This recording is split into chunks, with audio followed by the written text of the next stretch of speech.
And the energy that's coming in from the beginning of October to the end is the King of Chalices, another person just popping up, yeah? You had a lot of people pop up in your October reading, so this doesn't surprise me that somebody is kind of filtering back through. However, I think this is actually a new person, and so it's a water sign, Cancer, Pisces, Scorpio energy, and they're coming in. Let's see what's going on with that. And then we have the Queen of Swords. Golly, you maybe, okay, I have another idea here that's happening, because, okay, Queen of Wands, Two of Chalices, Page of Swords, and Eight of Swords. Okay. So Gemini, I think you're actually, a lot of you guys are going to be in the limelight in October, okay? So a lot of you guys, like all these people are popping up, and I think it's because you are actually going to be the center of attention for October. All of these people are going to be watching you and wanting to help you and need you. So I actually feel like Geminis are going to be like on TV, are going to be heard on YouTube or like Facebook, or, you know, like you are going to be a lot of Geminis are going to be seen in that regard. I mean, having King, Queen, Page, and then in your October overarching, we had a ton of people show up too. And so having all these people here, it's like your tribe acknowledges what you're doing and who you are. So you know, what are you going to do with that? But I think whether you like it or not, people are going to be coming to you all of October. And this Queen of Wands energy, Queen of Swords, and King of Chalices all popping up. And then we have the Two of Chalices and the Eight of Swords kind of linking everything together. You know, it's talking about creating relationships, lasting relationships with a lot of different people, because we also had the Lovers pop up in October, and so that's soul contract with a lot of different people. So Gemini, I think you're really connecting to your community, because we have the Two of Chalices popping up again, and that's like the minor arcana for the Lovers card of soul contract, of love, of unconditional love, brewing and growing within you and within others towards you. Now, the thing that's popping up here is the Eight of Swords, and that is, you know, self-doubt about your past, self-doubt about possibly helping all these different people. You know, a lot of Geminis might be humanitarians and reaching out to those in need.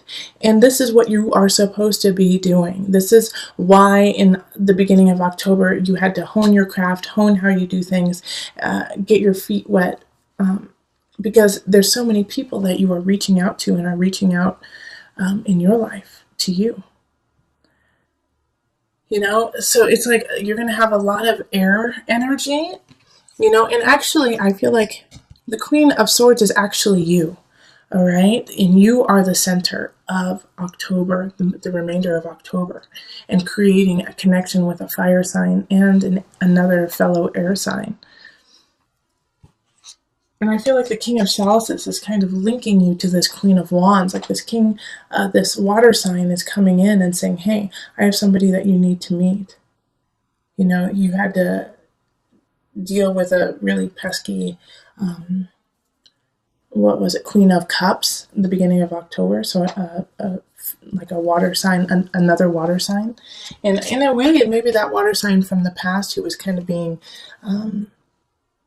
jealous of you and trying to undermine things that you're doing is linked to this King of Chalices. You know, could be their partner, could be somebody they also work with, and they're kind of telling you not to pay attention to that other person. And you know, you can see that I'm really referring to the October reading. So if this isn't making sense to you, go watch that reading first and then watch this. Okay, so go watch the October reading that came out you know, the end of September of mine, because that's what I'm referring to.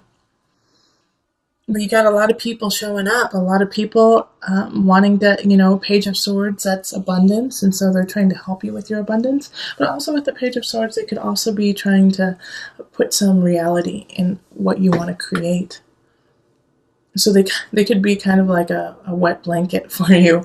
Like you have all of these visions and ideas and people are like, yeah, let's do it, Gemini, let's do it. And then this Page of Swords is like, that's a great idea, but let's get back to reality, you know? Okay, so let's pull on the Noah Nafu deck just to give you some added guidance with this. Circle of life. Yep, circle of life. That the circle of life is with everyone included. Okay, so let's see what that card has to say. Ah, this is so you. Okay, this is perfect. With all the people who are coming into your life, this is, oh, okay, I'm just going to read it. Circle of life.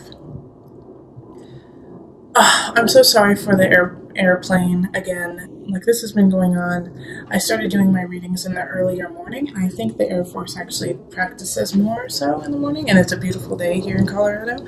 So, just use the sound of the airplane to take off and take flight into your life as I read this. Okay? Everything is connected, and you are part of something bigger, even if sometimes that is hard to grasp. Always look for new connections and treat them as if they could potentially be very important for the future. Treat everyone equally. The more we do this, the stronger our connection becomes to the bigger picture and to each other. The Circle of Life card is indicative